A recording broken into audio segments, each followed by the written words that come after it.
Hello everyone, welcome to episode 46 of Black Hand and Beyond. I'm your host Kent Rourke. I couldn't hear the music tonight, so hopefully everything's going on just fine. I'm going to try to tune in myself here and see if we're alive. Yep, I believe we are, so that's good. We're live and going. Hopefully you can hear the sound. Please comment if you can't hear the sound. We have 2 comments already. Hi Kent, hello. Okay, so episode 46 is one I've been wanting to do for a while. This was a brainchild of mine. This is called the Art of the POA or Art of POA. It's something I just thought of, and you're going to see through the pictures tonight what I was talking about. I know some people were a little skeptical or wondered what it was about, and this is a wide-ranging topic, but it's all going to make sense here in a minute. You're sounding great. Thank you, Jan. And Lexi can hear us. Lexi's our sponsor tonight, Lexi Lou Designs. You'll be hearing about her in the middle of the show. So let's get the screen going, and there is some art right there. My POA podcast, Black Hand and Beyond, host Kent Rourke.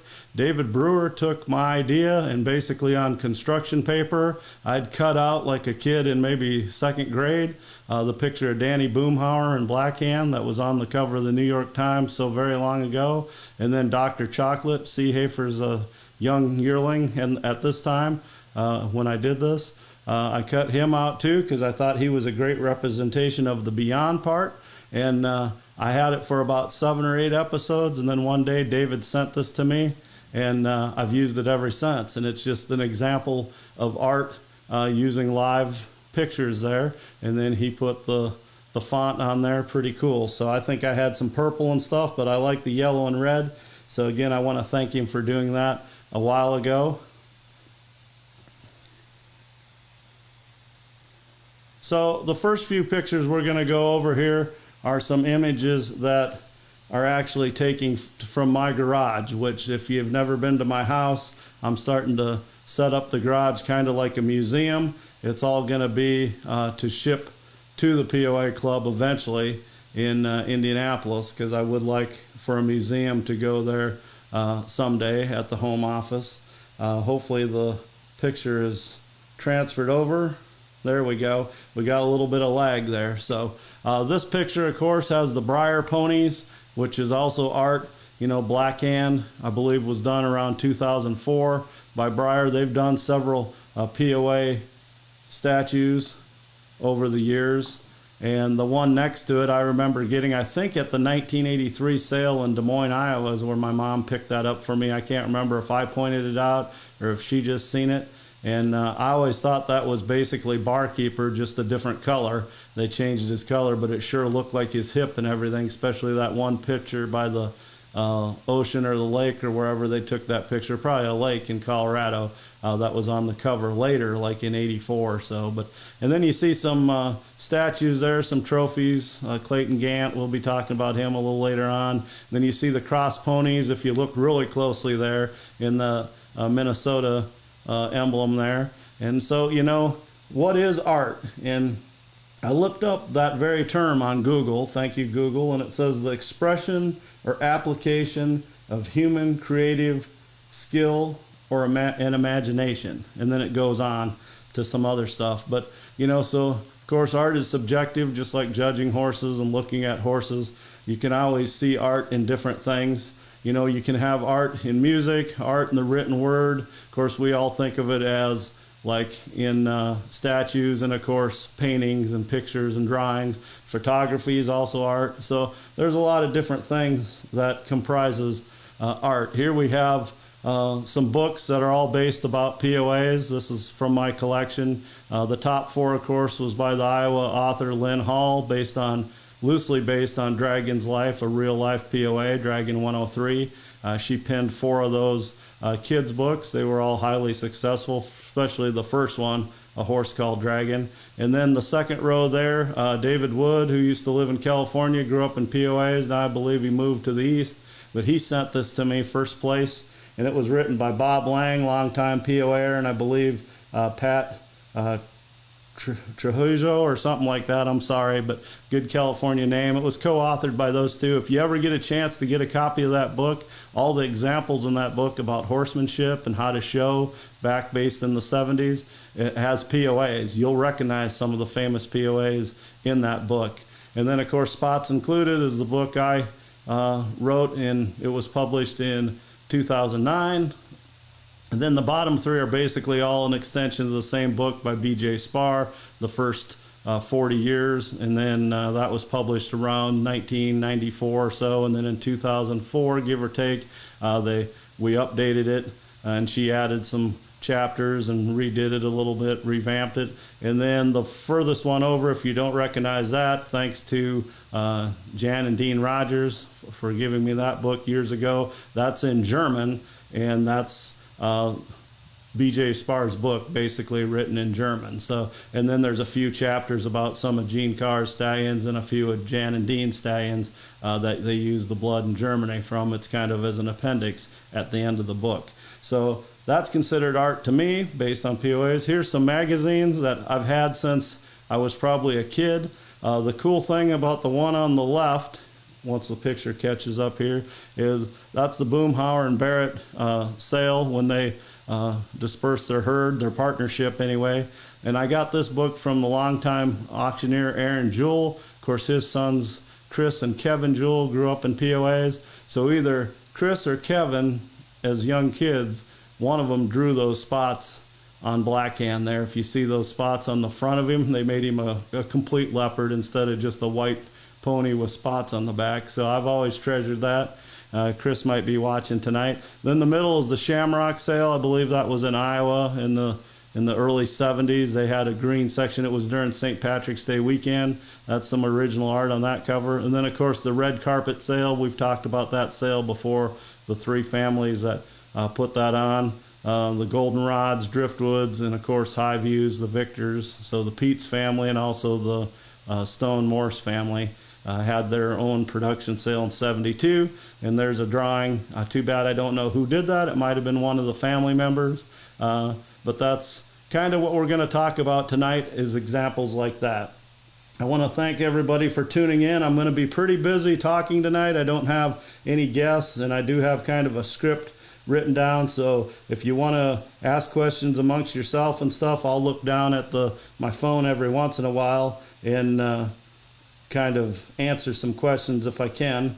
Like Tracy said, the Spar book is still available for purchase, which it is. Spots Included is still available for purchase. We just found some original copies, several boxes of it, so I'm selling those. I don't have them yet, but I'm getting them from the publisher, and they're still the first edition.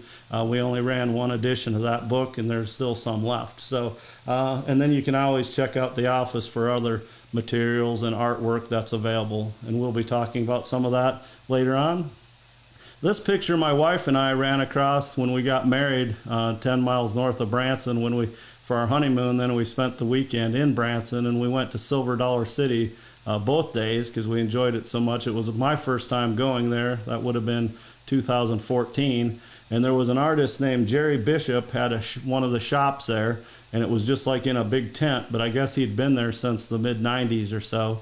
And he was a pretty well-known artist. I learned later he was famous for the Two Turkeys in a Barn print that you can find online, and then he also did a lot of bird paintings. I'm not sure if he ever got a stamp or anything like that, but he was pretty well known. I think he retired now, but this was his idea of a POA, I'm guessing, and I asked him about it. He had a big print of it and a little one, and I bought this one, and then Monica and I found this old wooden frame, and it fits perfect. It's in our bedroom, hanging up on the wall, and I know that's probably a double tough relative, maybe Chief Little Britches relative, but I would say it's probably a late weanling or yearling, early yearling. Look at that head and the short cannons and everything. And he said what inspired him, this is Jerry Bishop talking now, is that on his way to work for months, he saw this pony running on the side of the road in a pasture, and he just remembered what he looked like, and he copied the image because he wasn't a horse artist by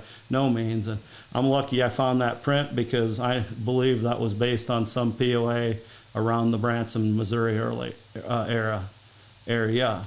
Okay, here's another thing I found. just a couple years ago. I believe this was last year. This was in Missouri also, I believe, but on a different trip. And just found this at a thrift store. And I can't remember if it was Enchanted Frog or one of those stores you see along the road. And but when I seen it, I just it was one of those moments, just looking at how the tail set is and different things. It looks like a unicorn here in the picture, but it's not. It's a horse, and I believe it's a POA, not an Appaloosa. It looks like a pony, and that's just in my collection. Have no idea who did it. It's not marked. Might have been somebody just in a ceramic class or something like that. It's definitely ceramic. And then, of course, there's well-known stuff and different interpretations of art, like this picture of a weanling baby that was used a lot in POA early on, and some regional and state clubs used it probably in the 60s and 70s. Well, then they produced this watch, I think in the early 70s, and thanks to Karen Bent from Pennsylvania, who grew up in POAs, I have this now for the museum. It's in a box. The box is a little rough. The watch is in excellent condition, and the outside of the box is really nice. It's black still, not faded, but the red velvet inside is a little wore, as you can tell, but the watch looks great. I'm holding on to that for a future trip to Indianapolis. And again, to me, that definitely represents art of the POA. So here's a pretty cool thing here. A little thing, we're getting to that season right now, right? Halloween was yesterday. Happy Halloween to everyone who believes in that thing. We had fun passing out potato chips this year. We stayed away from the candy, but we gave potato chips to young ones, Monica and I. But what's next? Thanksgiving's next. And I like this print. This was done by Rawson, is the last name. I'm going to give credit when I know it, and on these photos and prints. And this one's got the last name on it. But I'm going to read this here. Of course, back then, cowboys and Indians. Now we say Native American. But I'm just going to read it how it was written back in the day. The POA is as American as cowboys and Indians, pumpkin pie, and Thanksgiving. After the long summer chase, let's do like our POA ancestors and all gather around our holiday tables to count our blessings together this year. The best to you for 1972. Pony of the Americas Club, Inc. I was born in 1972, so this artwork was done right before I was born, and because it's bringing on 72, and it was probably in the November magazine, I'm guessing. I would have known the other day when I took the screenshot of this, but you got a little POA kid dressed up as a Native American chasing a cowboy, shooting him in the butt with some fake arrows there. And look at those little POAs somebody drew. That's pretty precious, I think. So next, we're going to get into some different state clubs that used art for their logos. And this is the California State Pony of the Americas Club way back in the day. It's kind of blurred when I took a picture of it, but it's a mare and a foal. It's hard to see the foal, but then they have like the state of California there, or some graphics in the back. And this was in every magazine that they had an ad in for a long time, for several years at least, in the POA magazine. The Colorado Club also had an image, a logo with it was a ribbon, and then in the middle of the ribbon they had Colorado Pony of the Americas, and then they had this leopard. Kind of reminds me almost a little bit of Siri Chief. Again, I don't know who this artist is. I couldn't make it out on the bottom if there is any name on there. Sometimes a lot of these you'll see examples of, the name almost blends in with the grass. If they did use a black pen or a pencil, sometimes you just can't tell. And of course, these are older images. These images are close to 50 years old. Some are even way older than that. I'm trying to Tracy, how much is there? Okay, so we're having a good conversation going on, watching. A lot of people are watching tonight. Thank you.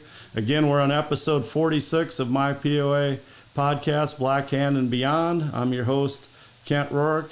It's called The Art of the POA, and thank you for tuning in. It's sponsored in part by Jackson's Auto Family. We're here in Enid at Jackson's Auto Family's one store in Enid. There's one in Kingfisher as well.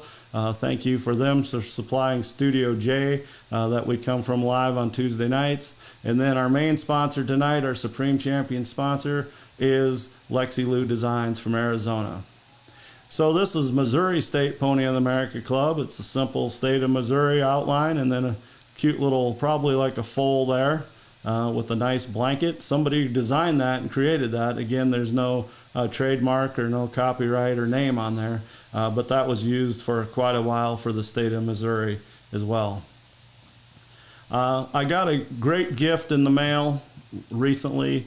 Unfortunately, a lot of we call them old timers, but the veterans and POAs are leaving us. Ruth P. Coy was one of them that passed away not long ago. You've probably been noticing I've been putting quite a few pictures, some of Ruth, some of her POAs, and of course she was a photographer and specialized in POAs. She captured several state shows and maybe even some regionals that she was basically hired to do the whole show back in the 80s. And when she passed away, Jan Rogers reached out to her daughter Karen and Ruth's daughter Karen and was able to get some stuff from her, and this was in her collection. This is like a seat cushion, and there it looks like a baby, but I think that's supposed to be a mother and a foal. Now this probably would have been from the 60s or the early 70s again. And so Jan sent me one box so far of photos. I think one or two boxes, one from Ruth's collection, and I think there's some more coming. And I'm going to have fodder for POA podcast for years from thousands of photos that I got from Jan from Ruth P. Coy's estate. And hopefully most of those end up in a museum eventually. So art can even be used, of course, in advertising. Morton buildings in color. If you remember, like the Victor's barn, I bet that was a Morton, but you see the red and white or red and green barns. I think Gene Carr's barn was green and white. I've seen it many times. I'm not sure if it was a Morton, but they advertised in the POA magazine quite often. And look at the kid they have there. That's a POA he's sitting on, even though the legs don't reach that far. I'm sure they meant that to be a POA in the POA magazine. So, art can be used for advertising, of course. And then, there was a lot of art for years, just sketches like this. This is for the POA Scholarship Fund, the Growth Thermometer, and this would have been when the scholarship first started. You see the $20,000 goal, and I've included this picture because someone drew this with a young POA grad there on a blanketed POA, and I just think it's just cool. It's something that's just neat. Becky Baker said it was a Morton building. That's good, because it was sure colored like one. So here's a couple cute headed little foals, and this was advertising the International Futurity Pony of the America's Club entry blank for nominating mayor. So the Select Sire Futurity is still going on today, and it started in 1982. It took the place of this Futurity, the International Futurity, which there's still an International Futurity that goes, of course, but the Select Sire is what replaced the babies. And in 1970, the POA Club started the first baby Futurity in the national level. The state of Wisconsin actually started the first state Futurity, so that's kind of cool. Another trivia we'll just throw in tonight, since I'm getting in a trivia mood. The first state club was in the state of Montana, was the first state club ever formed. But this would have been again in the early 70s, babies' heads there, International Futurity. And then there was a form that I cut off underneath this here. I didn't show the form, but so then we do jump ahead to the Select Sire Futurity, and this appeared with the stallions that was listed or in forms for a long time. Again, POA didn't really have a set logo for a long time. We're going to talk about a few here later on in this episode, but this was just a drawing someone did. Again, you see all that grass in the bottom, and you can almost make out a name, but you can't quite tell if it's supposed to be grass or a name in there. But a lot of these artists were lost to history. Some of them were probably POA people, some were not. Some were friends to POA people or to people that worked in the office or like executive secretaries or just, connections through that way. We still got quite a few people joining us tonight. Thank you for joining live. Of course, you can watch these anytime. The last episode, the Doc Nemmers episode, when I aired it that night, there was 47 people live at one time, my wife told me, and that was cool. And then afterwards, It went up to about 400, then 500. I get happy when they hit at least 500 views after the fact. I just checked before going on air tonight, and now it's over 600 views. So I'm proud of that. And thank you everybody for watching it and telling people to watch it. And then the hardship clause, which was 2 weeks before that one, it's not quite at 500. You guys need to go watch it a couple more times. It's at like 487. So, and then the futurity episodes are well over 500 now too. So thank you everybody for supporting these podcasts and these episodes. So we were talking about logos and kind of a mascot in the early 70s. I'm not sure who did it, but I imagine George Lalonde was behind some of it. POAs had Sammy Spots would be in the magazine pretty much every issue for several years, and Sammy was always getting into some kind of trouble. And you see there POA Pointers by Sammy Spots, and it started out as kind of a foal with a cute little head. He was kind of a leopard. They're wishing you Merry Christmas in this one. And then right above it, not related to Sammy, but they're talking about the mare Trinity, which is cool, play on words. And they're saying, hey, when you send in your registration pictures, send in an extra one and we'll put it in the magazine for you in the mare Trinity section. So then there's some original artwork there of a POA foal, a pencil sketch. So talking about Sammy Spots, I have 3 examples of him tonight. Here's another POA pointer by Sammy Spots. Sammy gets bored when confined. Give him a toy to play with. A plastic jug hung from the ceiling or a tire cut in half will do.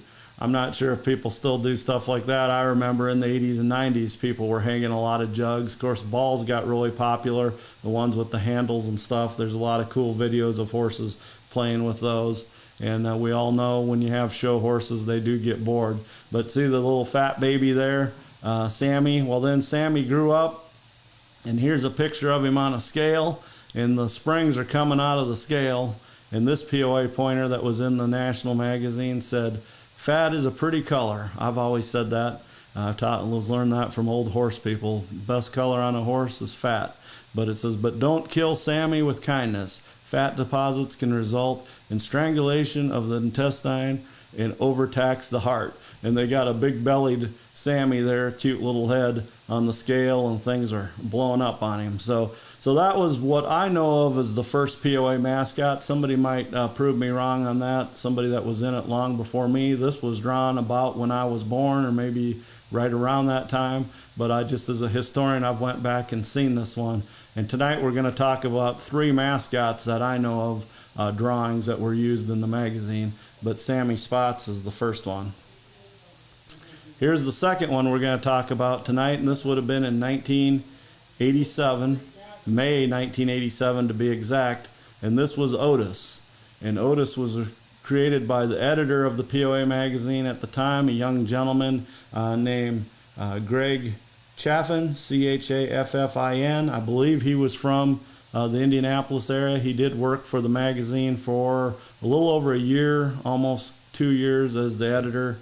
And he created this character, Otis, and he did comic strips, if you remember, in the magazine every month. It was for the kids section. There for a while, they kind of lost touch of a kids section. It was just kind of all business and ads and stuff and show results. So it was kind of nice when G. Chaffin, which is for Greg Chaffin, came up with a comic strip for the kids. I do know some breeders and people, supporters, weren't too happy when a cartoon ended up on the cover, but that back then the magazine was suffering for a few years with advertising. 86, 87, if you go back and look, they were paper thin compared to what they were even the last few years when we had a monthly magazine. So if I can lean in and read this, let's see, it's kind of hard to read, but maybe you guys can read it. But anyway, the last line there is one giant blunder for pony kind. Of course, he's copying the one giant step for mankind. And again, this was all original artwork for the POA magazine by the editor. So here's another one. There was several. I mean, there was probably 12 or more of these Otis cartoons. And this one's kind of cute. At the time game events, a buddy of mine let's see, I can hardly read it. What was your best time, or something like that? And he goes, basically, feeding time, of course, is his best time. So again, that's Otis in the magazine. So, you know, sometimes in history, people forget things. That's why history is so important. I've always been a great fan of history, especially horse history. And of course, POA history just somehow stuck in my brain as a little kid. Pedigrees, I could memorize pedigrees, not even knowing I was doing it, 10, 12 generations back, all the way to, you know, 1920s, where they didn't have registration numbers. So, you know, I don't like it when history repeats itself, but sometimes I guess it's necessary. So, you know, Sammy Spots went away, and then he got replaced by Otis, and then Otis didn't last too long because the editor moved on. Well, then in the 2000s, some people got together and said, you know, everybody's got a mascot, or, you know, you have the California Raisins, and it seems like every time you turn on a commercial, avoid the Noid or whatever. That's back from the 80s. But so they created Gus in the 2000s. I remember going to a convention. If you remember those yellow duffel bags, Gus was on there getting the Mardi Gras theme convention, and he had beads around his neck. And I believe he was created by Clayton Gant, the cowboy bronze artist who created a lot of trophies for the POA club. So, you know, he had some little boxes here too, kind of like a cartoons, but it's very similar to Otis, but it's just 20 some years later, the POA club had Gus. So like I say, in the 80s, POAs was kind of struggling for their identity as far as a logo goes. And this was the official program of the first international show I attended. My dad and I attended it together in Oklahoma City, the 1986 international show. One of my fondest memories of all of my life. I was 14. I showed in like 4 classes, all halter classes, a couple group classes. And it was just a fun time. We didn't win any classes that year. It was our first national, but it got our feet wet. We'd been in POAs about 4 years then. And it didn't take me long to figure out that the postcard I had at home that we'd picked up at the 83 sale of a yearling filly named Kenwell's Barmaid, which is not on the back of the postcard, I don't think. It's just the representation of the breed. I believe that was the example that Kelly Peetz, P-E-E-T-Z, used. I believe she's an Indianapolis artist. I tried to reach out to her on Facebook. I might not have got the right person, but I didn't get a response. That was a couple weeks ago. But you see the show logo up there with the reigning horse and the pleasure horse and probably an English POA there. But the head might not be Kenwell's Barmaid, but very surely that color, the 2 socks and then the dark front legs with the little sock on the right front. And the blankets changed a little bit, and the color, of course, is a pencil sketch or charcoal or whatever she used. But that definitely copies Kenwell's Barmaid, which is cool, and it's a great tribute to a great mare who, at the time, that picture was basically her as a yearling before she became the superstar and one of the best mares in the breed years later. So here we have the 1988 international show, also in Oklahoma City, 3-year run, 86, 87, and 88. And they went to a different logo for the cover of the program. This is a POA, young POA with spots all around him here. And kind of unique. Again, I don't know who the artist is in this. There's nothing. Maybe there's a name down there by the mane, but it's so hard to tell. And if any of you know any of these images, please send me a message, comment tonight. I'll go back and read the comments. And yeah, Jan, your shirt was stained. That's okay. You know, everybody likes a little peanut butter and jelly. That's fine. So if you know some of these, please call it out or send me a private message or on the POA history group.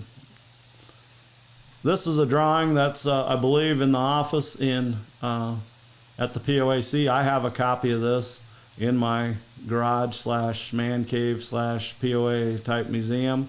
And again, this artist, it's very hard to read this artist's name, so I apologize. I know somebody knows this artist and they can give him credit, because I certainly do. I love this pencil sketch or drawing here because this is so realistic, and it paid homage to some of the founding sires of the POA club. And when I wrote my Legends book, I researched it for 10 years, and then it was basically done in 2007. It got published in 2009.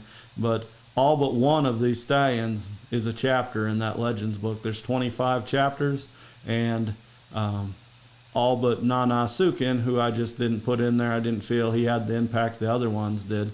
But you have Koret, Scottish Chieftain in the upper left, Siri Chief on the upper right, and then Dragon in the Native American costume. Of course, Danny Boomhauer in Black Hand, that famous image in the middle that I've used for the cover of this podcast.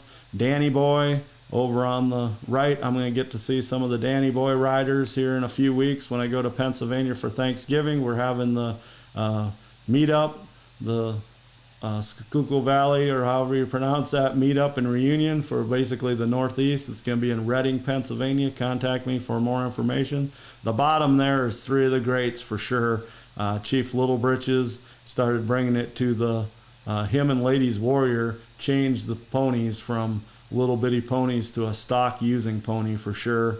And then of course Double Tough there would be the most modern of these 9 sires, and he was born in 1970, had a big impact even in the 80s, and we talked about him a couple weeks ago, and he brought it to the horse look, you know, not the big pony but the little horse look. Double Tough did. So this is just a great representation of the POA breed, and if you have a chance to get one of these prints, I think they might be available. Tracy can say at the office, please check it out, because it's worth having one of these. And I apologize for the glare, but it was taken from with the glass on it. So one of the treats I feel tonight is we have 2 prints here from an artist that is very well known, Jeannie Mellon, and her last name later became Herrick. She was born in 1927. Unfortunately, she passed away in 2015. She was a well-known horse artist, and she was also an author of many books, some fiction, some non-fiction. She wrote The Complete Guide to the Morgan Horse. She redid that a couple times, but she wrote The Morgan Horse in 1961. She basically was like what I am to POAs, to Morgans, as I understand. I've never met the lady, didn't have the opportunity, but I've researched a lot of her prints. She did a lot of racehorse prints, and just a very talented author and artist.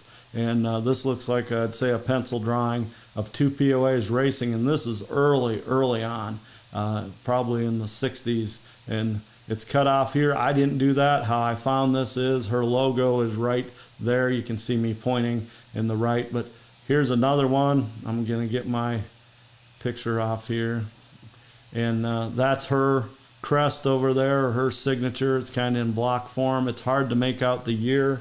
I was trying to figure it out. My wife and I was both trying to figure out what year that was using a magnifying glass, and I just couldn't quite narrow it down. It looks almost like 55 to 58, something like that, and it could be that early.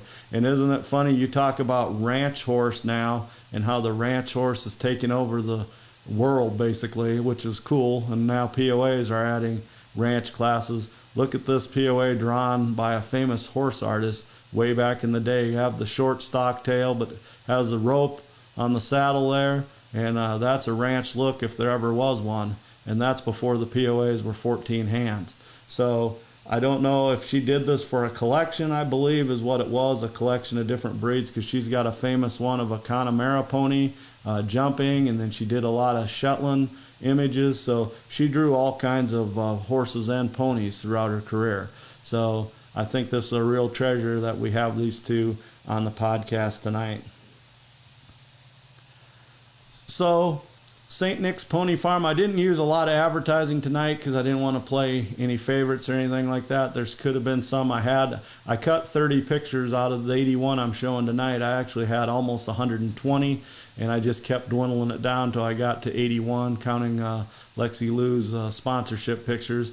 And this is just too good to leave out. And then, you know, the St. Nick's Pony Farm's long gone. George Bishop from West Bonneville, Utah, big player in POAs, promoter and breeder, barkeeper, and Salty 3 bars were 2 of his famous ones, and KC, Colorado Chief. And then, of course, them 3 didn't even carry his St. Nick's prefix, and a whole bunch of them did. But his saying was always the greatest thing for kids since Santa Claus. And then he had a sleigh with 8 POAs pulling it instead of the reindeer. And of course that, and then look, there's a little horse in the back, a stick horse, or maybe a real pony in the back there. And this is just a great advertising. He was very good at advertising. An oil man from Utah, George Bishop, a huge promoter. And then when Kelly Curtis got the snow-capped KC Colorado Chief, her mom redid it in this image, and the front one on the right, so it'd be the front one you see of the four, the lead team, I guess you'd call it. She put a snow cap on him to match Colorado's chieftain's markings, and I didn't include that picture, but there's a picture of Kelly Curtis sitting on him wearing that t-shirt with this image with the front lead pony changed, and that's pretty cool. So we're going to get into some art done by some POA people here. This was sent to me by Jackie Guthrie. Thank you, Jackie. This is an image done by Jan Bruner. Of course, Fred and Jan, we had an episode about their straw ponies. They had the quarter horse Double L's Dickens that they got in the 70s. He's a 70s model, and he helped change POA, especially in performance. They bred him to a lot of small mares when the limit was 54, and the straw, like Cinnamon Straw and all those great POAs from their program. Hall & Oates, Maximum Overdrive, a lot of them were from Prime Time. They were from the same mare too, but eerily, some of these pictures, some of their foals ended up looking like a few of these, and Jackie agreed with me. I mean, Hall & Oates, you could almost make an example. He didn't have four stockings like that, but he's similar in color to the front one there. And then, what was his name? Straw Boss looks something like that one on the back right there. And even some of the other ones, it's just kind of cool. And this was done before some of those were ever born. So original artwork here from 4 POAs from a longtime POA breeder, Jan Bruner from Fall Creek, Wisconsin.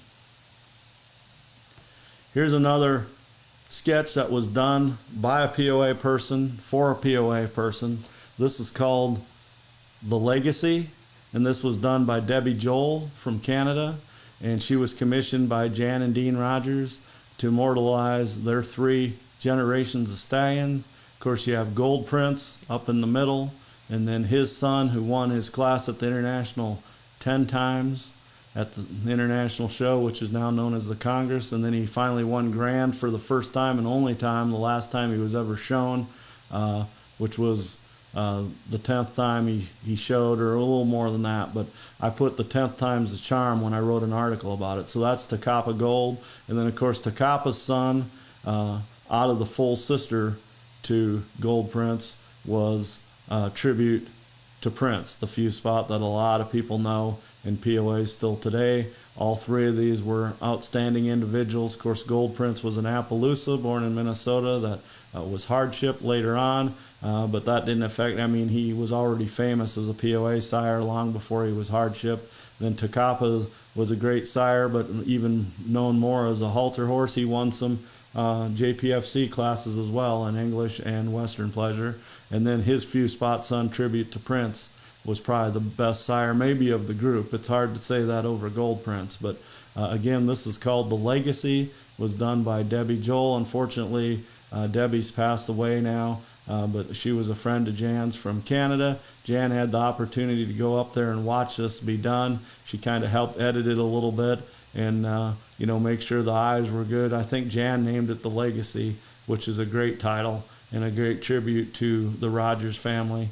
And Dean and I used to talk all the time on the phone, and we talked one time about, they gave me print number 10 of this, so I have this in my garage again, and I haven't framed it yet, but I will someday. And we talked about the eye on Takapa, how they never, Gold Prince looks spot on, Tribute looks spot on, but they couldn't quite capture the essence of Takapa, but she did good, and she did great. It's a beautiful drawing. So I hope you enjoy that, The Legacy. So here's another original done of a POA by a POA person. This is Suncrest Doughboy, and this was done by Lisa Reckon from California. Lisa's a great artist out there. She's raised some good POAs, has owned some. The Skyrock POAs are her prefix. She's like I said, she's bred for a number of champions. Ultimate Bounce, was her stallion for a long time. I believe she still has him, a Bet on Bounce son that came from Minnesota. And of course, she knew a lot about the Suncrest horses. I leaned on her pretty heavy when I did that episode. I think that was like episode 7. What always caught me about this horse, he won the International as a gelding one year. Darren Vincent showed him when she was still Darren McBride. I think it was about 88, and showed him in halter and the geldings, like I said. But Lisa captured the essence of this pony's eye. Take a look at this. If you could blow this up and see that eye, that looks so realistic. And I've only seen a few paintings or drawings of horses where the eye was any more realistic than this. And if you ever seen Doughboy in person or a good picture of him, you'd know that's him. And she did a great job with this. So I'm glad to have this on the podcast tonight. And Lisa also sent me this. She did this and put it on a plate here. I would bet that's an Ultimate Bounce baby. I should know who that is if Lisa's watching. I know there's a little time difference out in California, but I hope she's watching tonight and she can comment on who this is. But again, this is original artwork of a POA from Lisa Reckon from California. And Skyrock POAs is her prefix. So we're going to get into some like sculptures and stuff because this is art too, of course. This looks like a giant horse you'd put on a trophy, but that'd be a huge trophy. But when Danny Boy died, Stewart's Danny Boy, of course, John Ludwig was really close to him. He brought him into POAs from Canada. He requested for Mr. Stewart to find a POA for him, and the story goes he brought back a leopard that was later named Stewart's Circus King, and that just wasn't quite what Mr. Ludwig was looking for. He was quite a character. Again, we're going to meet up with some of the kids that rode at his Lazy A Ranch in Moulton, Pennsylvania here in a couple weeks. My wife and I are having that get together at a cafe in Reading, Pennsylvania. A lot of the talk will be about this man and his horse Danny Boy, but he had this statue made as a memorial when Danny Boy died. You see the plaque there with the dates on it. I heard a rumor that this statue was stolen. If somebody's watching tonight, they probably can say, I should know, because I had, of course, one of my first episodes was about Danny Boy, probably episode 5 or so. You can go back and watch that. It's got close to thousands of views. So you missed a lot so far, Nikki, but you can catch up later. Enjoy it right now. We're not quite halfway through the show yet, so get the popcorn, sit down, and watch. We're just getting into some of the sculptures now. We went through some of the pencil sketches already of the art of the POA.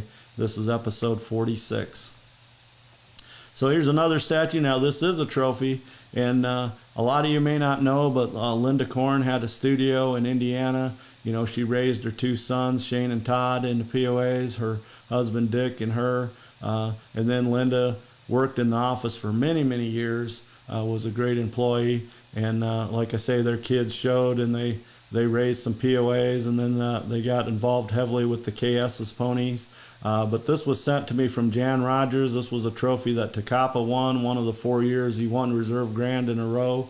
This was one of them. And I believe Dick Korn did the work on this. Jan thought Linda did the trophy part, the horse, and Dick did the woodwork. But Linda told me, I reached out to her and talked to her quite a bit on Facebook the other day, and she said that even though she had the studio, this was Dick's artistry here. So, and I know one year when POAs kind of got in trouble, there was a little thing that happened. Some of the old timers will remember what I'm talking about with an international show.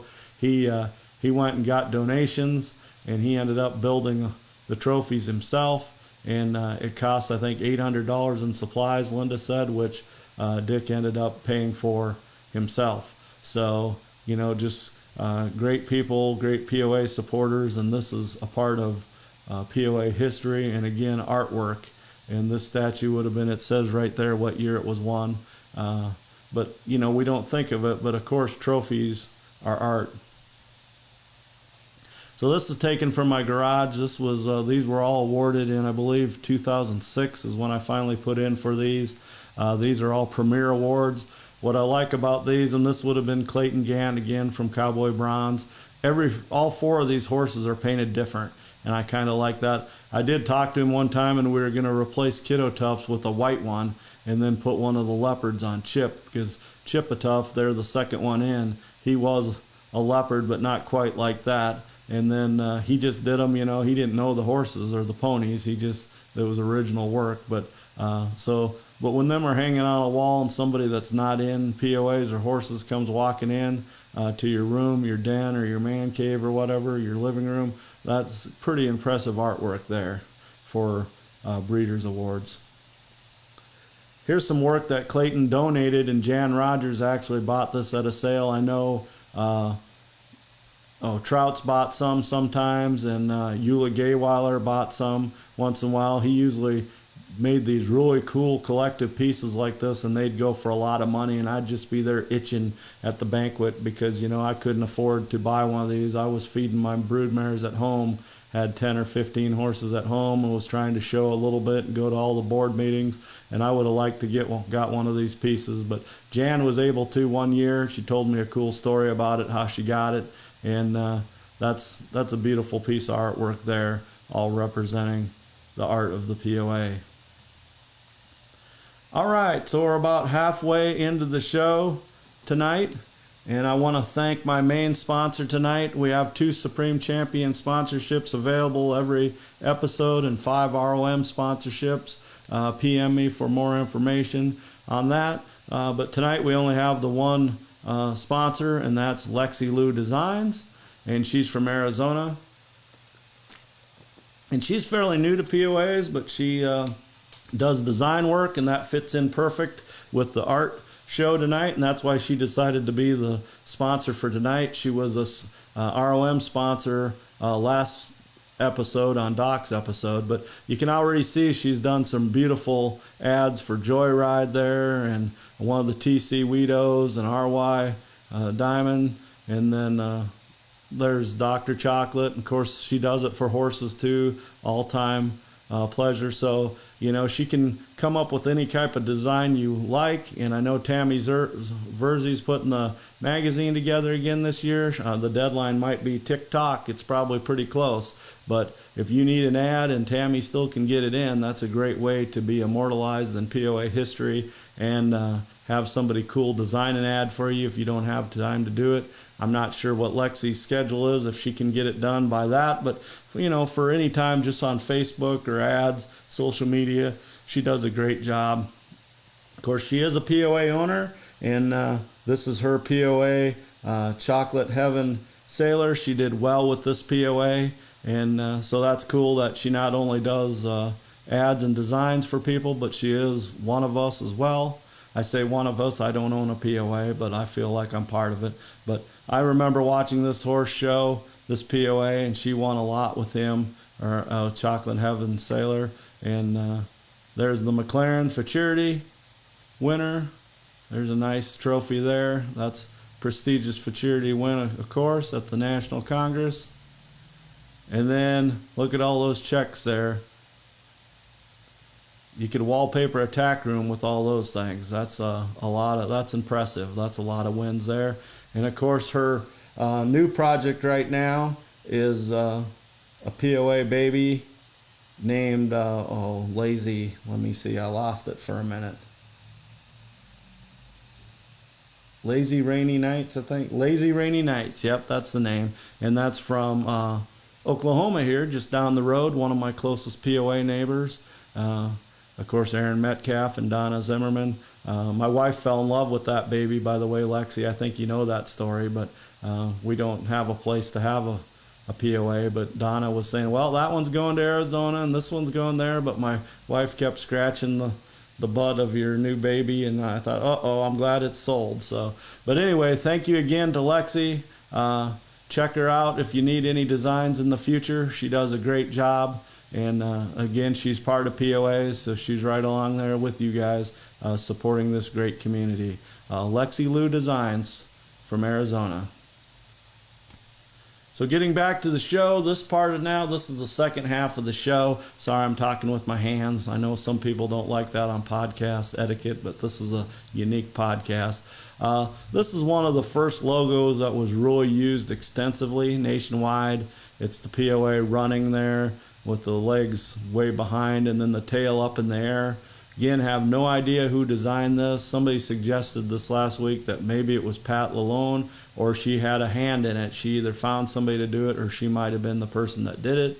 I bet that's probably true. The Lalones were very big supporters, and of course when they became employees of the POA club, the 70s was kind of the golden age for a while of POAs with great promotion and leadership. And this was, again, one of the logos. I don't know if this was supposed to be a baby. Again, it was 54 inches back then, or if this was supposed to be a full-grown POA. The head is very tiny, and of course the tails were short like that, shorter then. There was some long tails, but no tails extensions or anything, of course. And there you could buy a decal back then for 75 cents for a 4-inch, or if you wanted a 10-inch round like a pizza, it was $1.25 each. And you order for them. Order from the Pony of the Americas Club, Inc., Box 1447, Mason City, Iowa, 50401. There's some history for you. POA using Pony for youth. Of course, we've changed that now. That's a different motto now, which is fine. Okay, so talk about tried and true. When in the car business, I always say tried and true on certain engines and vehicles and stuff. This logo here, known as the cross ponies. This became the logo that stuck. Basically, it became the tried and true logo. And I didn't mean a pun there because this is a decal, but this was a picture, a new decal and transfer. Pony of the Americas and, of course, POA on the left.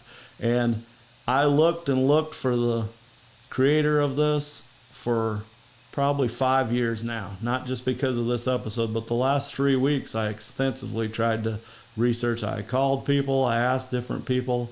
Years ago I asked Jean Kelly, Jean Fairbanks, when she would have been in Mason City at the time this was drawn, and this would have been around 81, 82, but it didn't really take off right away, and I went through every magazine from that era, page to page, cover to cover, and I found this.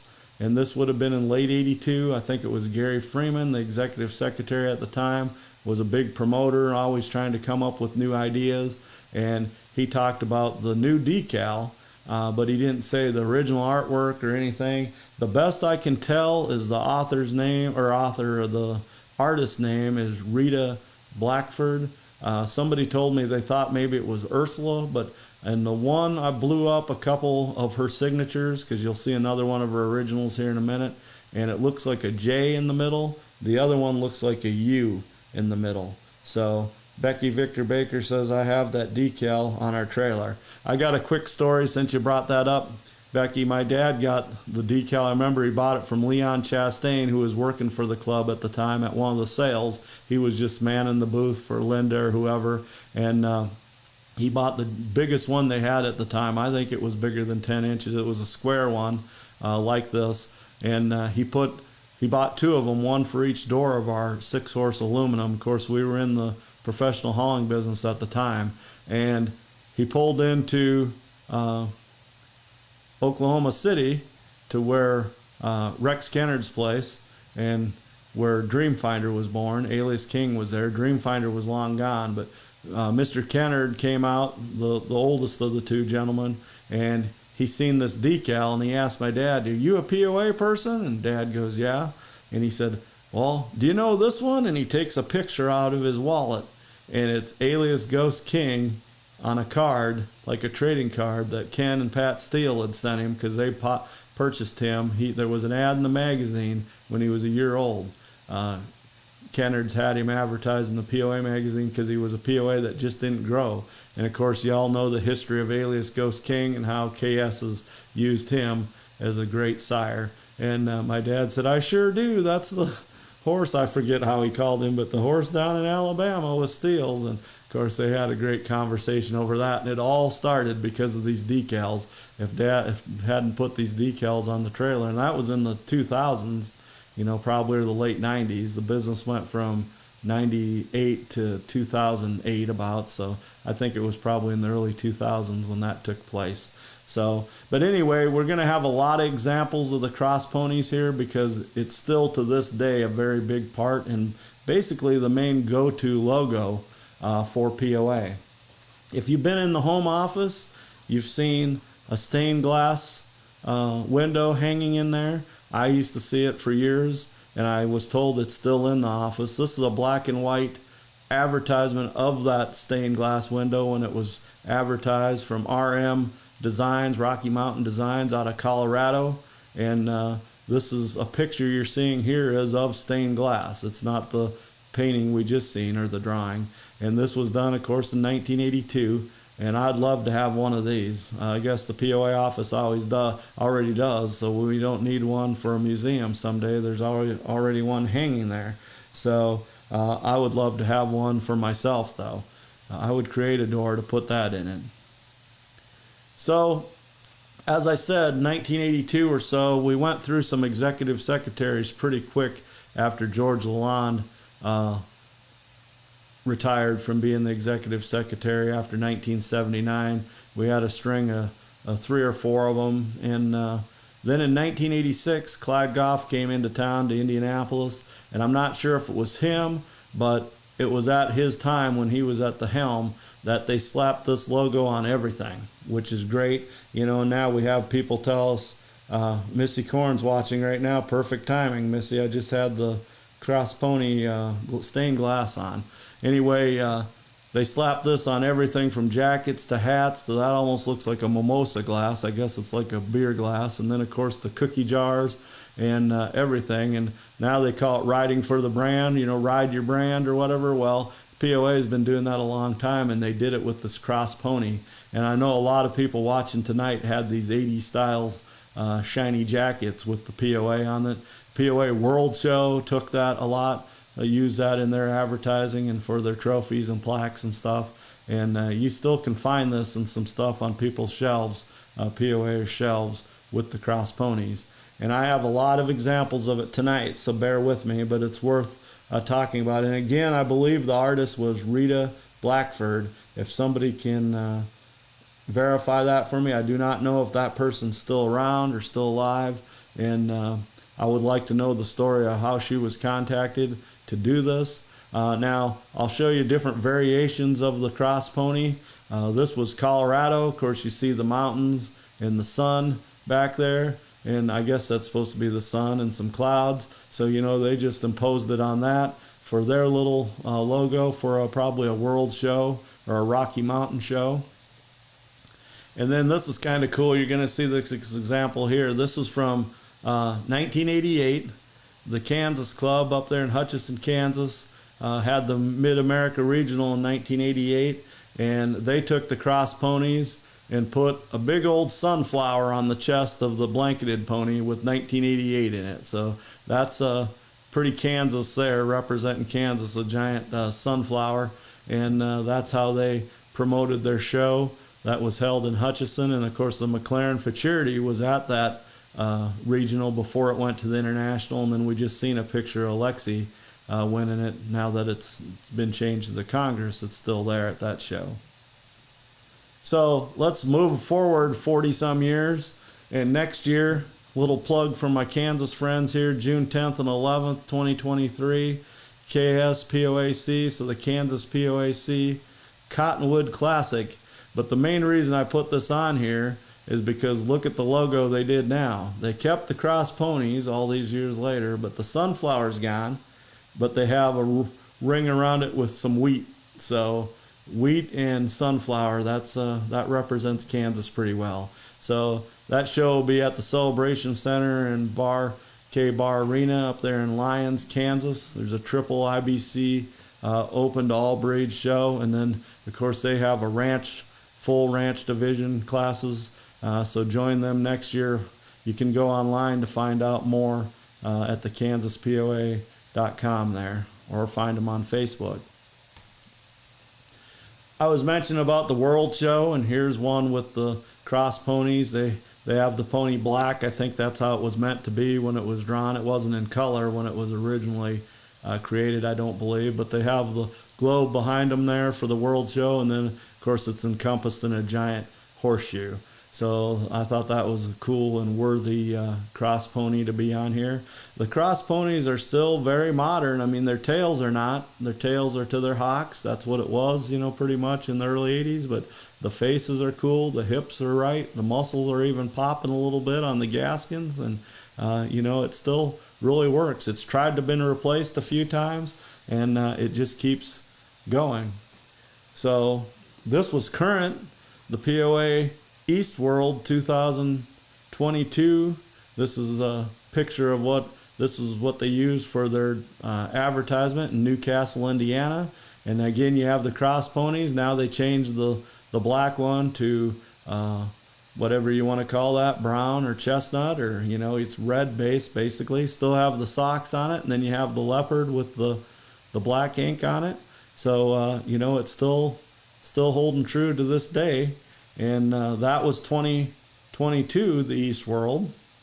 And this next example, I gave Kansas a boost, so I'll give Indiana a boost too. The POAC East World is back in 2023, June 16th through the 18th.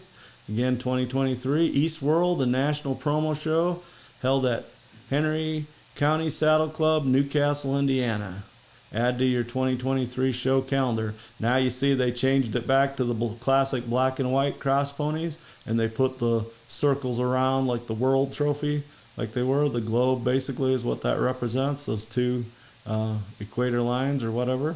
And so that's not even happened yet. That's next year. That's future history. And the cross ponies are still that relevant. So keep those two shows in mind wherever you're at in the POA country. Those will both be great shows. So this was from the Minnesota POAC basically the other day, I think, the Spooktacular. High Point still in the black case in the box. And, you know, they immortalized the cross ponies on a buckle. And it works. You know, it still works. I think that's a beautiful piece of artwork. And it's also a trophy buckle or whatever you call it. So that's why I showed all these cross ponies, because it was a huge part of POA history and still is. It's just the funny thing is it didn't come out with a big bang. Like I said, it just was, they talked about a new transfer. They didn't say they had this art project and somebody created it. I don't know if they meant it to stay around that long or if they meant it to stick, but it definitely replaced the pony running with the tail in the air. This replaced that for sure. So the second piece of artwork that the same artist did that we're going to talk about is the mare with the foal. And I always say the big butted foal because this was done in 1982, I believe, and that baby would probably fit in today. Maybe needs a little more neck. I don't know. I would say that's a pretty nice looking baby. And of course the mare's got a short tail. You'd extend that a little bit now, but a very nice rendition of a leopard mare and a blanketed foal. The signature's the same on this, sort of, as the cross pony. The J looks more like a U, and this signature's a little smudged. This was one of the best examples I could find of this in the magazine. You can see the back side of it, the American Horse Council's bled through a little bit, because this is just magazines that weren't meant to be collected. They were meant to be monthly periodicals that people like me have just decided to save, and a lot of hundreds of other people save their magazines too. So, but this is a cool piece of artwork from the same artist as the cross ponies. And this one didn't become as famous because the cross ponies one is the one that became basically the official logo and was trademarked when I was on the board. The cross ponies became trademarked by the POAC. So here's the mare and foal from that artist, immortalized on a barn. And this is, if you've ever been to Fairfield, Mount Pleasant area down there in Iowa, to the pony farm, this is on one of their green barns. And they had a different artist do the rendition of this, but it's the same image. They just had somebody else do it, and that artist was very talented too. I believe Jess told me they worked for Marvel or something like that, and they copied it almost to a T. They extended the tail, as you see, a little bit. But I've seen this in person many times. Sometimes I was a little blurry-eyed because I drove all night to catch a ride on to Indianapolis to like a screening meeting or something like that. But I've seen this many times in Iowa at the pony farm. And of course they changed the baby to red there because it's in color. So here's another more modern piece of artwork for the BFC or BCF, the Breeders' Challenge for Charity. That started in Iowa, and this is a pretty cool piece of art that was done by Josie Baxter, and the design was done by Tammy Verzi, the logo, but the actual mare and foal was done by Josie Baxter. And again, look at that foal, long neck, cute little head, big jaw. That's a nice headed mare too. And of course this was done probably in the 2000s, I would say. They can correct me, people that's watching this that know exactly when it was done. But it's become the logo of the Breeders' Challenge for Charity, which is a highly successful for charity in our club. Now, I apologize on this one that I don't have a better image of this. Again, this is trademarked by the POAC. This is the Orange Mixer painting that was commissioned in the mid-90s. I believe 1995 is when this came out. Around that time, I got to meet Mr. Mixer at a convention in 1997 in Sioux Falls, South Dakota. Very cool gentleman. He was elderly then, and he just had a lust for life. He knew he was in his bonus years, and he was just having fun with it. Of course, he was a famous man then and in several Hall of Fames by that point. This commissioned piece of artwork landed him in the POAC Hall of Fame as well. He's in almost all the stock breed Hall of Fames, including the POAC Hall of Fame. So I do believe, and I'm not knocking the artist at all, I'd like to write a book about him someday if I could get family approval with artwork and stuff, because he drew so many, painted so many famous horses, and he was also a renowned photographer because he used those photos for his inspiration, and of course just he needed them for the portraits. But when he was doing his research, I know he went out to South Dakota and looked at some stallions. He went to a show, I believe, and he watched the old video that was from the 60s. And you know, I always believe that this is the cross ponies pulled apart, because you have a blanket and you have a leopard, and I think they're pulled apart, and one's like Santee Carbine and one's Santee Admiral, just with little different heads and maybe just a little more modern popping, but they're definitely that color. And then down below, the reason he did that is he said that he was nervous doing this project, but he almost didn't take this project because he didn't want to paint the Appaloosa again. He wanted people to look at this, and pride as an artist, he wanted people to know when they were looking at this, they were looking at a POA. And I do believe he captured that, especially in the bay blanket. But then down on the bottom, if this was a little clearer image, the word POA is on the barrel. And then, of course, that foal, he shortened that foal up a little bit. I've had breeders tell me, you know, that foal's just so short, you could hardly reach the mare there because the legs don't grow that much, the body does, and he just put a little tiny baby there. But, you know, he wanted to put all the different events there to represent what the POA does, and he felt like that would capture the POA, and I believe it does. I think he did. If you ever get a chance to go to Indianapolis, Indiana, to the home office, the headquarters of the POAC, please do so. And they have the original hanging, I believe, in the boardroom. That's the last time where I seen it was. I've seen it in 2 different offices since I've been involved in POA, and you need to see this in person, because you know he was a great horse artist, one of the best of all time. And when I was talking about expression in the eye, that's what these prints don't quite capture. The eye and just the brush strokes. You can see the brush strokes in this painting. Of course, he was classic for putting a red barn in the background, or foals running, and a creek or a stream, and the little cliffs and stuff, and the trees, and he did the same thing here. You know, he did the quarter horse, it's called the mixer, the quarter horse picture that a lot of people, you know, have strived to breed their horses to look like that. So again, if you get a chance to see this in person, it is worth seeing it, worth the trip to Indianapolis to see it. So I included this little sketch here because if you go back to the Orange Mixer picture, this was done in the 60s, maybe the early 70s, and you got almost the same features there as you do on the bottom. And I believe he took a little creative license there, the Native American, the barrel racer, the jumper, and the pleasure. He just moderned up the pleasure, and then he added the lean line mare in full from that video, I believe. But again, very cool artwork that's helped advertise the POA. So now we're going to go way back to register your 1971 foals now. And again, this is advertising the Mareternity Ward section. Send in $5 and an extra picture and we'll include you in the magazine. And there's some original artwork. Got a little tattoo looking spot on the hip there. The rest are just normal leopard spots. Again, I can't quite make out who this artist was, but this is somebody that did this originally for the POAC, for the magazine. Hey, my wife's watching. That's good. So thank you everybody for watching. I see Tracy, Susie. Well, Tracy, you've commented a lot, so I can't see who else is watching. Shirley, Rhonda, Randy, a lot of people. Of course, Becky, Missy Korn. Thank you everybody for watching. I know I missed a lot of names here. Lexi. So this part here was done for the 1982 International Show, this piece. And again, I just think this is such a cool original piece. It was just made for the magazine.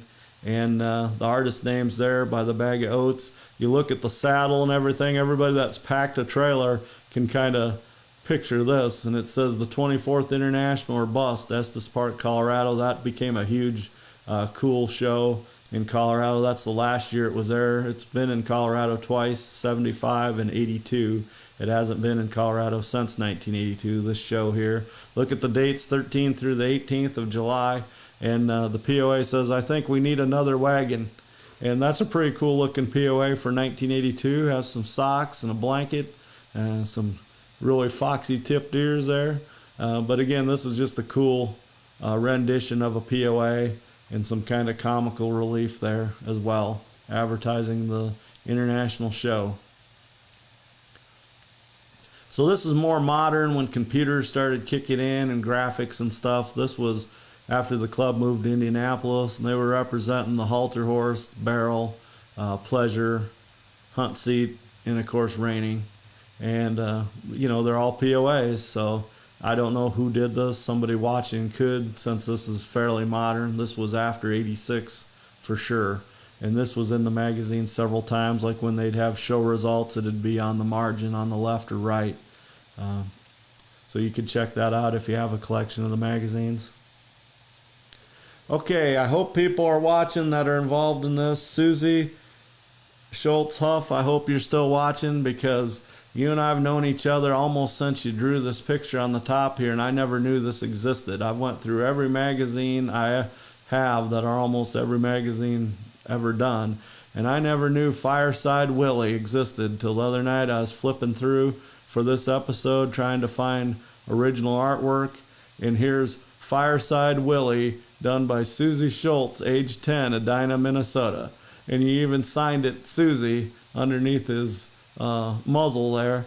And I just started, you know, I wasn't making fun, but I just started smiling. I couldn't believe I found this, and I knew I had to do this episode for sure. Might have been 3 or 4 weeks ago when I stumbled across this. And then young Carol, 15 years old from South Dakota, did the POAs Make Great Friends with the horseshoes there. And of course, she's 15 at the time. She's got a little nice jaw and short muzzle on her POA. But 10-year-old Susie, you drew a pretty cool POA there, a little giraffe-y looking, but a lot of spots. Can hardly tell where the eye is. You got a lot of spots there. So little would we know that you'd end up riding Sandy Tough Dots, Dottie, that came from us, and we'd become lifelong friends thanks to POAs.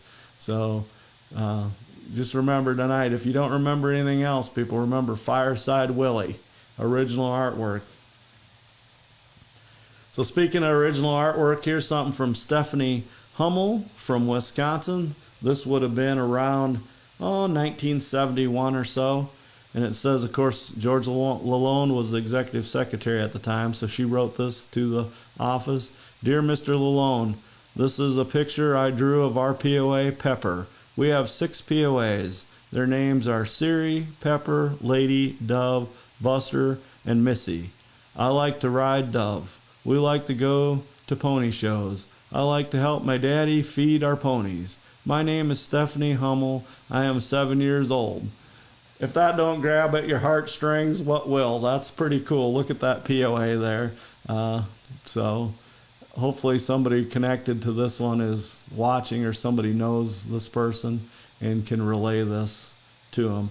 And this is what the show is all about. The trophies, the original artwork, the paid artwork that people had to do, like commission work like Debbie Joel and Orrin Mixer, the cross ponies, but then things like this that kids did and sent in to the executive secretary of the POA club. Here's some more. They called it the POA playpen off and on for 10 or 20 years. It was in the magazine, and this is almost too small for me to read, but hopefully you guys can read the names there of these kids that drew these. You have Chubby in the middle, and down below looks like a Chubby too, but it's a different name. Kind of a fat POA there. And I couldn't get everything. There's hundreds of these in all the magazine, all the issues, 11 to 12 issues a year for years and years. There's a lot of cool examples I could have had, but I put as many as I could in here. So this is the POA playpen. Again, here's a girl from Colorado and then one from South Dakota with their examples of their POAs. One's 10 and the other girl's 11.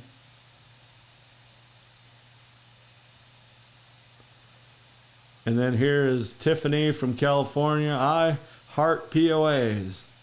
Age 10. Look at that tail. She knew things were going to go to the ground, tails to the ground. That's not an extension. That's a real tail. So I hope you guys are enjoying this show. We still have quite a bit to go in this episode.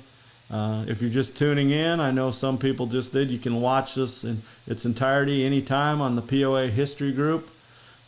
Or you can, eventually we'll be getting them on YouTube. My wife Monica is trying to get all 46 episodes, counting this one, on YouTube. There's a few episodes I did from a different type of series that are on there now. I don't want to get rid of them because they are part of history, but they're not as polished as the My POA Podcast, Black Hand and Beyond episodes. They were done with my phone, and you'll see if you watch them. But this is episode 46 of the one done in this studio here in Enid, Oklahoma. So again, tell your friends and alumni POS, if they haven't caught on to this yet, to tune in and watch. Their name might even be mentioned.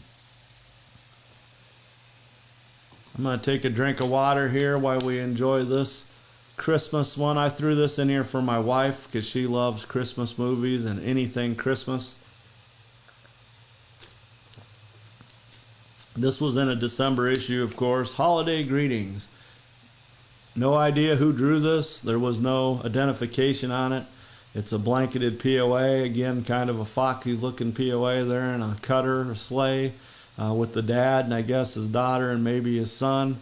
The barn in the background with the silo and the little farmhouse with some trees and fences. This is just a cool thing that somebody pencil sketched or drew, and it ended up in the magazine. And that's definitely a POA and its original artwork. Hello, Karen. I mentioned your name earlier, so when you go back and watch it. Here's another cool ad, maybe one of my favorite original artwork ads for the Christmas magazine, was from the Dilldale Farms in Indiana, Danville, Indiana. And this says, POA Merry Christmas. It's a carousel. The mom and dad are on there, and then their 3 kids. And they say the names of them. Bob's there, and then I think Jennifer, and they mention the name of the ponies. Betty's on Tomahawk's Big River, who was a known POA, and then you have the other kids. I think Tom on Rowdy and Mary on maybe Patchy. I can't see it from this screen here. Oh, I can look up here. Yep, Mary on Patchy. See, I just figured out I can turn my head and look at the giant TV on the wall over here. Ashley knows what I'm talking about, and Jan Jones Nolan and Brian Nolan, because they've been here as guests in the studio. So yeah, there we go. From Danville, Indiana. This would have been in probably the early 70s. They had huge Christmas issues back then, and people would wish other POA people Merry Christmas. and it was just cool thing. And this was again original artwork that appeared in the magazine. Okay, we always talk about the Breyer ponies, and I could have an episode just on the Breyer horses and then talk about the ones that have been done for POA. Unfortunately, I only have two of them. I showed them earlier. I have Black Hand. The box got destroyed. I was renting a place in Oklahoma here before I bought my house, and the garage had a leak in it, and the box got destroyed, but I salvaged Black Hand.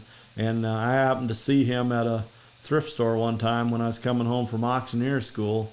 I was buying Wexford for Monica. We weren't married yet then, but we were dating for a while, and she was collecting, still does, Wexford glass. And since I'd been gone for 10 days, I stopped in and picked some up. But on a shelf was the Black Hand Breyer for $10. I wish I would have got it, especially since I didn't know Tracy didn't have one, and I already had mine. It was still in the box then in 13. And he just had it listed as an Appaloosa. He didn't have an. I didn't tell the guy running the store that it was a POA, but I wish I would have grabbed it. But this isn't Breyers, but these are old, way back in the 60s POA ponies. Made of good, durable plastic. Will not break easily. Mare or stallion, black or brown. Look at the prices. $2.95 each. Allow 30 cents for postage, and then the other ones are $1.50 each. Allow 20 cents for postage. So that's pretty cute there. I didn't catch the name of the company. I just cropped this to here, but those are definitely POAs, supposed to be, in little plastic models. And this probably predates the Breyers. Okay, this section now is going to be about trophies again, but we haven't talked about Burt trophies from Marshfield, Wisconsin. They played a huge part in POAs. They were a trophy provider for decades. They were also a big advertiser in the magazine. There wasn't a magazine that didn't have an ad from Burt's for, again, probably decades, from the 60s all the way up to the 80s. And Bob and Shirley Burt, again from Marshfield, Wisconsin, decided to get into POAs. They had two young boys, and they made a lot of trophies over the years, and they were realistic. They usually were black with big blankets like this, and they had some wow trophies back in the day. And here's the 1965 International POAC show. This was trophies provided by Burt. You see what I was talking about with the black and the big white blanket with spots, and you have different styles of trophies. Some are for the probably, the high points or the grand champion or the big classes, and then some were just for class wins. And pretty cool thing, part of POA art for sure, the art of the POA, and original to POAs. They even, like I say, were members and showed POAs. They had a 4-up POA hitch of blanketed POAs that they took to events to draw attention to the Burt Trophies Inc. Designers and manufacturers. You see there Bob with one of his children and a Dalmatian dog, which is known, when you have a wagon, a lot of companies have a Dalmatian dog, or like the firehouses did. And look at that giant exhibit of a trophy there, Burt Trophies, and they got everything on there, different examples of what they could do for their artwork.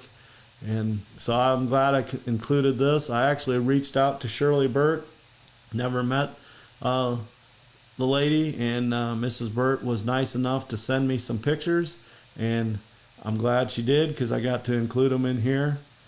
And this picture here is probably one of the most famous trophies they ever did. And this is Helen Latch, which if you had POAs back in the day, her name was on them just like today. The Secretary Treasurer is on the POA papers for years and years. Helen Latch's name was stamped, her signature, on the early POA papers. And this is her young son, Wayne Latch. Of course, Wayne just passed away a couple years ago, and not that long ago. And this was the trophy for his father, and of course Helen's husband, Elroy Latch, who died fairly young. He was a POA breeder in Iowa, and they did the Elroy Latch Memorial Equitation Trophy. And I don't know if they still do this award at the Midwest or not. Somebody can correct me on that. But it was an award that became a Midwest deal, very prestigious award. I know a lot of people in POAs that won it.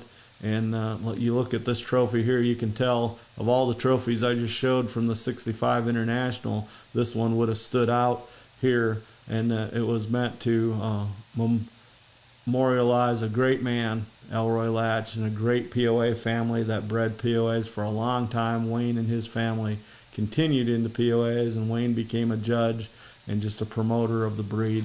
And Helen Latch needs to be remembered for all the work she did with POAs.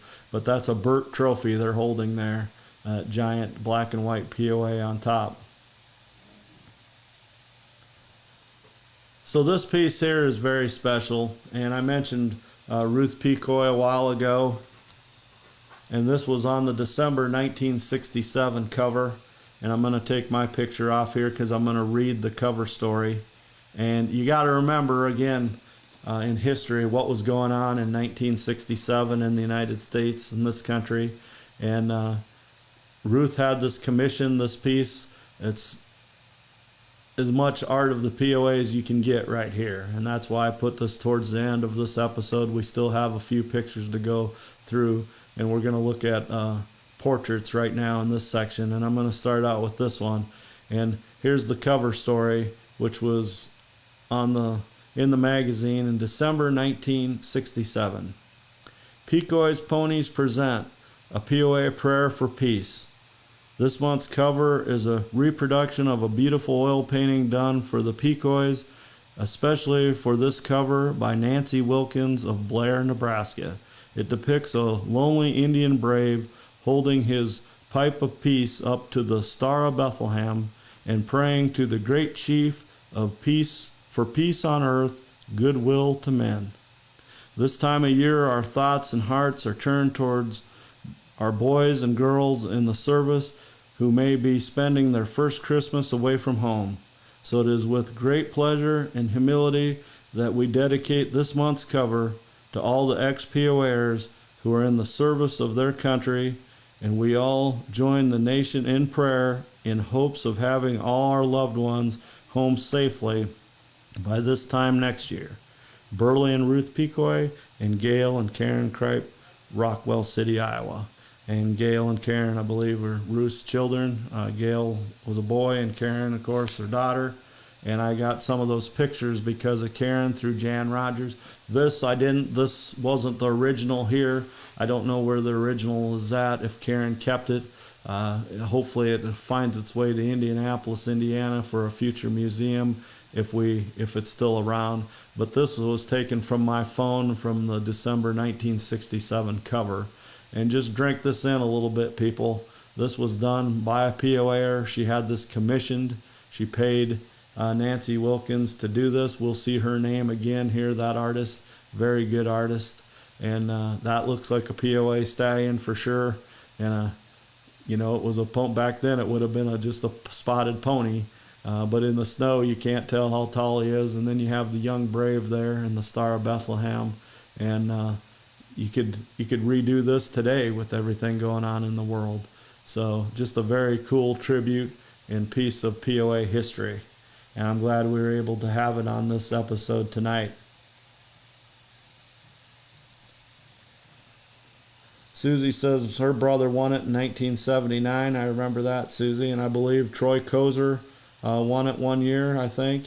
And I'm not sure if maybe Eric or Scott, one of the Hawk kids. I think I might be wrong. Sorry if I'm misrepresenting there, but I know it's a prestigious award. What we were just talking about a minute ago, the Elroy Latch Award, which was presented with a Burt trophy.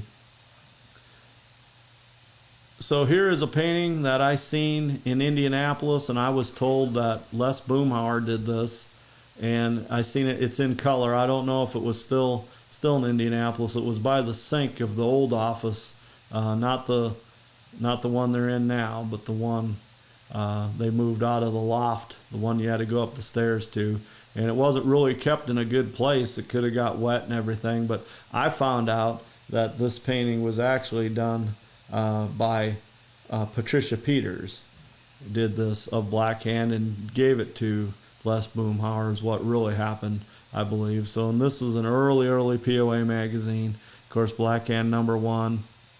And I like the cover, though, the green and everything. Look at how the color is so cool on this still and just so bright.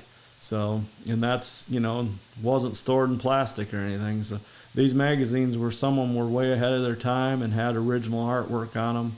Very cool. That might have been why this breed took off and a lot of people fell for the new spotted American pony breed.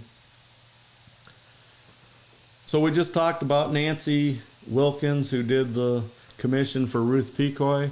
This is a picture she painted of Siri Chief. We just had the #1 POA Black Hand. Well, here's Siri Chief, and this was done either as a gift or maybe a commission for the Stones for goldenrods.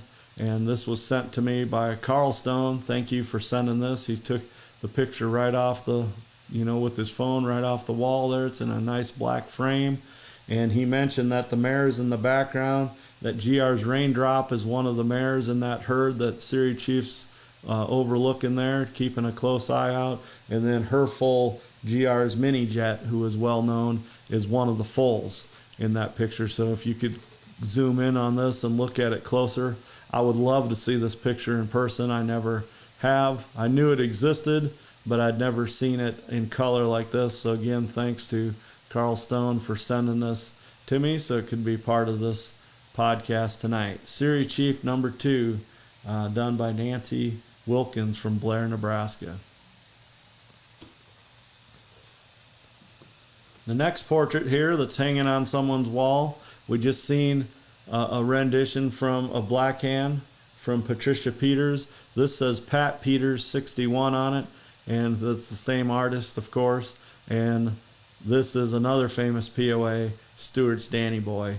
And this would have been done for John Ludwig. You see his Lazy A ranch in the bottom. I've seen pictures that look just like that.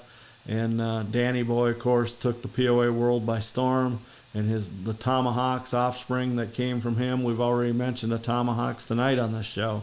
And there's a full episode about Danny Boy and his impact on the POAs. If you want to go back in the archives on Facebook, they're all pinned to the top for the features.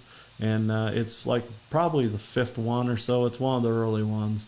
And I talk about him. And this picture I don't believe is in that, because I was just sent this. I forget who sent this to me. I apologize. I hope I get to meet you in Pennsylvania in a couple weeks at our Northeast meetup we're doing. I hope you're enjoying this cool artwork, and I want to thank everybody that took time to send it to me. And I hope you guys are getting the gist of this, and I think it was a worthwhile episode. We still have some pictures to show. And I hope I'm getting my vision across of the art of the POA and the history of all these cool things, from belt buckles to statues to models to drawings, pencil sketches, and then of course portraits like this one of Chief Little Britches done by Mrs. Keever. Her and her husband James were POA members from Kansas, and they were friends of Lynn and Winona Puffenbarger. This was Puffenbarger's longtime family horse and stallion. He lived to be 30 years old, but the kids showed him. They leased him at first from the Bridges family. Then they purchased him around 68 or so, 67, 68, and Lynn kept him until he passed away in 1990 at 30 years old. A lot had changed in his lifetime. He's seen all 3 height limits, this dude. He was born in the 52 limit, and then he became famous in the 54-inch limit, and he lived 4 or 5 years into the 56-inch limit. And this portrait hangs in the Puffenbarger's house now. Of course, Lynn and Winona's passed away. Tommy and Angela live in that home in Cherokee, Oklahoma, and this is on the wall there. Thank you, Tommy, for taking a snapshot of this with his phone. This was done again by Mrs. Keever in 1973. Chief Little Britches.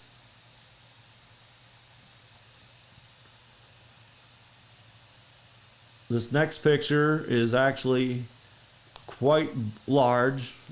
There's 2 of these portraits that the Steels had done, one of Paper Tiger and one of KS's Siri Warrior. I have both of them in my garage in boxes with bubble wrap wrapped around them. This was taken the other night with my phone leaning against one of my couches.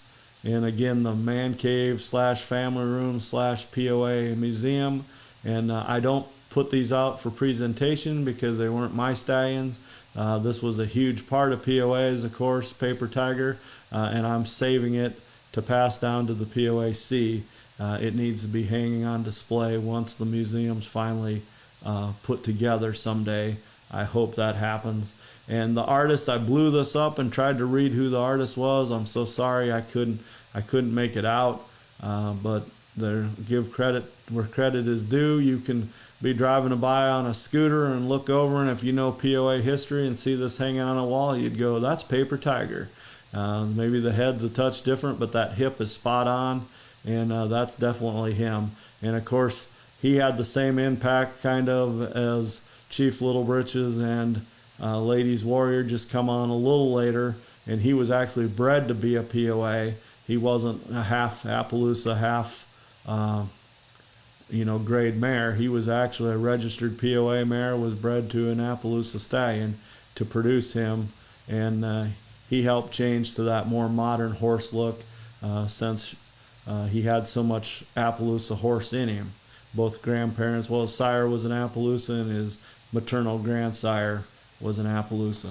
So Paper Tiger, thank you to Lydia Gove for getting me these to save for the museum. Like I say, I do not have these on display. I took this out of the box. I didn't take the KS of Siri Warrior one out of the box for this episode because I knew I'd have a lot of portraits and pictures to go through, but I hope you appreciate this. And again, I know I'm beating a horse here, but we need a museum. The POA started in 1954. It's going to be 2023 pretty soon. We have a lot of cherished memories that need to be hanging on the wall and presented in a way that'll help promote history, remember history, and promote the breed for people for generations to come. So some modern history here. One of our great viewers, Tracy Sweet Keen, sent me two of her stallions. Of course, this is Speaker of the House, Grand Champion stallion. This was done by Karen Carr. This hangs in Tracy's house. And like I say, he was a national champion, Grand Champion stallion. And then TC Impulsive Guido, he's making a great name for himself, still fairly young. And this portrait was done by Bonnie Prey Brunel. I hope I'm saying that right. Tracy can pronounce it to you when you see her next time if I said it wrong. Anyway, Bonnie is her first name. And I've never seen the stallion in person like I have Speaker of the House several times, but I would say this captures him just from the pictures I've seen. This definitely captures him, and I know Tracy's proud of this. Got a cool frame on it, kind of a modern frame there, and that hangs in her house as well. So, yep, you can pronounce the name, Tracy. So that's my vision here. That's the last photo we have of the art of the POA. This was episode 46. I hope you enjoyed this episode, and again, I hope I captured the spirit of the art of the POA. And with that said, earlier we were showing original artwork.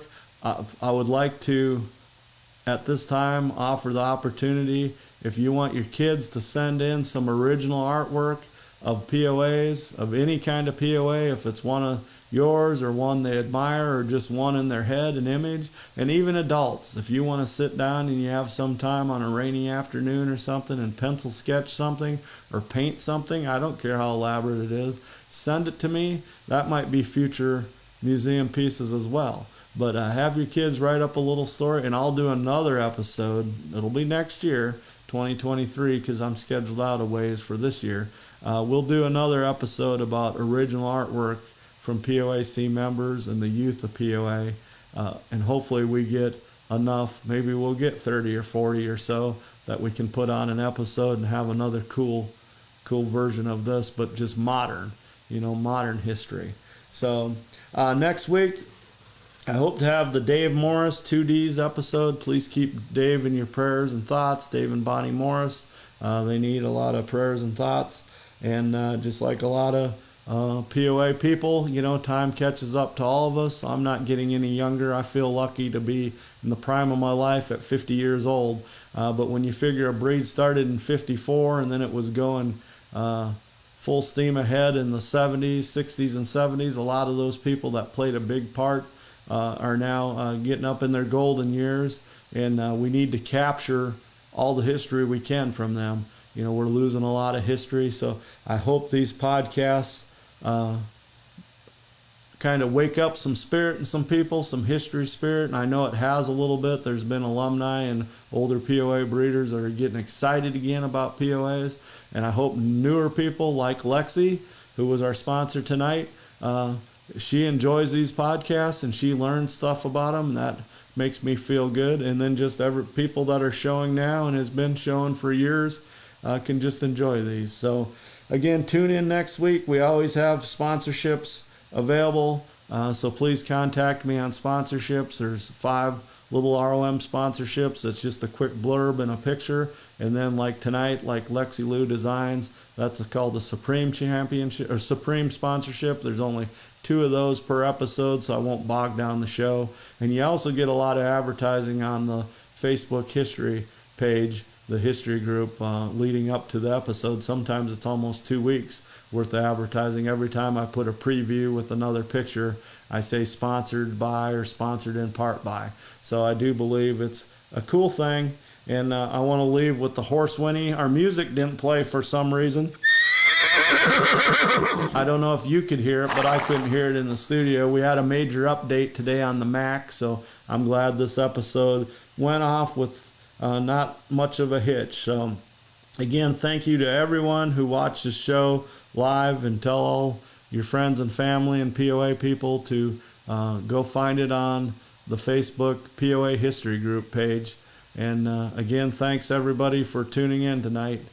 See you next week.